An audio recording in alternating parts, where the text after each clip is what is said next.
Salam dəyərli izləyicilərimiz, hər vaxtınız xeyir olsun. İnşallah bu videomuzda M ədatı, tabiri mürəkkəb cümlələrdə bağlayan vasitəmi yoxsa deyil, ona baxacağıq. Yəni onun izahını verməyə çalışacağım. Əvvəl bunu xatırlayaq ki, bunu deyim ki, M ədatı əgər udaq cümlənin tərkibində varsa, o zaman bağlayan vasitə sayılır. Əlaqələndirmə vasitəsi sayılır.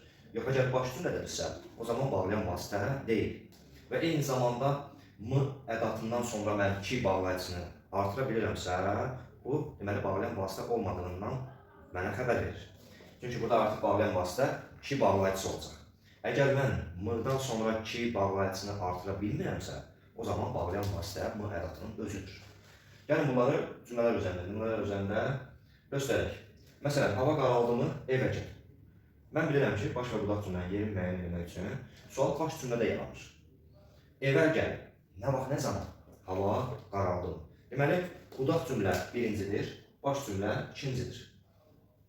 Deməli, M ədatı budaq cümlədə işlənir. Budaq cümlədə işləndiyi üçün mən bunu əminliklə deyə bilərəm ki, bağlayan vasitədir. Gəlin ki-ni qoyaq.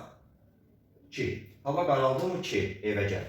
Görürsünüz, cümlə düzgün qurulmadı. Bu səbəbdən yəni mən ki-ni artıra bilmədim. Bilmədiyim üçün ikinci bir əminliyim oldu ki, M bağlayan vasitədir. İkinci cümləyə baxaq, rəvadır mı, oğul otursun, ana su daşısın. Bu cümlədə sual harada yaranır? Rəvadır mı? Nə? Sual burada yaranır. Deməli, sual yarandığı üçün bu cümlə baş cümlədir. İkincisi isə budaq cümlədir.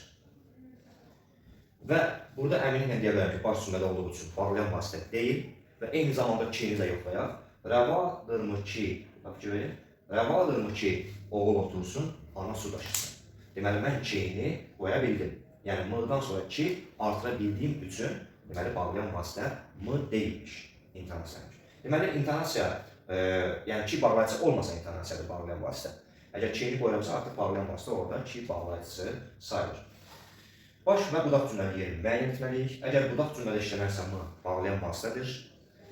Baş cümlədə işlənərsə bağlayan vasitə deyil və özündən sonra ki bağlayıcısı gələ bilirsə, artıra bilirəmsə, o zaman, yəni burada necə ki artırdım, o zaman bağlayan vasitə deyil. Əgər artıra bilmirəmsə, deməli M bağlayan vasitədir.